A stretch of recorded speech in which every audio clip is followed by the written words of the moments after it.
one of the pending questions that we had was pertaining praying while on an airplane. The ruling on praying while airborne do not change except whenever it is necessary from the ruling while praying on land, which I mean that the Prophet ﷺ said, صَلِّ قَائِمًا فَإِن لَمْ تَسْتَطِعْ فَجَالِسًا فَإِن لَمْ تَسْتَطِعْ فَعَلَى جَنْبٍ. When it comes to the fard prayer, one of the 5 daily prayers, a person who is capable to stand up should stand up and must keep standing in the Salah while reciting the Fatiha and the Surah.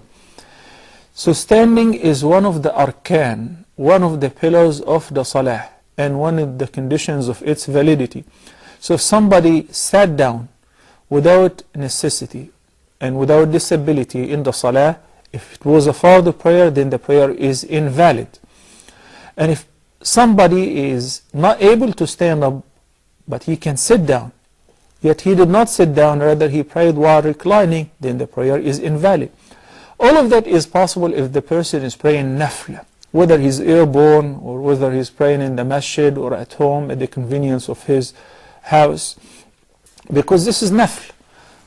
But if he prays while sitting down in the nafla prayer, he would only get half of the reward for the prayer, because he did not stand up. So in the case of the fard, if the person is airborne, he should still stand up if there is a room. Some flights, such as on Saudi Airlines, they have a musalla in the plane. In this condition, you cannot pray while sitting down in your seat. The prayer will be invalid unless if the person is disabled. Some flights do allow the person to stand up and pray. And I discussed this before, and I praise European flights which allowed us to pray, and also they spared a room for us. So when the person tries and said no, it is not allowed, then in this case we look into the prayer schedule. If my flight will arrive before the end of time and I will have a chance to make the prayer, whether it is by itself or can be combined with the following prayer. Take for instance Dhuhr. Because if I'm traveling, the time for Dhuhr will be extended until sunset, because I can combine Dhuhr and Asr together at the time of the later prayer, which is Asr. The end for Asr time is when the sun sets down. من أدرك ركعة من العصر قبل أن تغرب الشمس فقد أدرك العصر. If somebody got to pray 1 rak'ah of the Asr prayer before sunset, then he has indeed prayed Asr on time. Of course, it is disliked to postpone the prayer from its proper time without a valid reason. But if it happened, a person was asleep, a person was traveling, and he barely made it, he prayed 1 rak'ah. And this 1 rak'ah counts as rak'ah if the person rose from ruku'.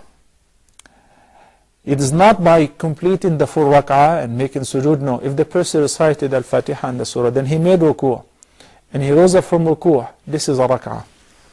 So if he raises from ruku', then has prayer, and that was before sunset, then the Asr prayer was offered on time.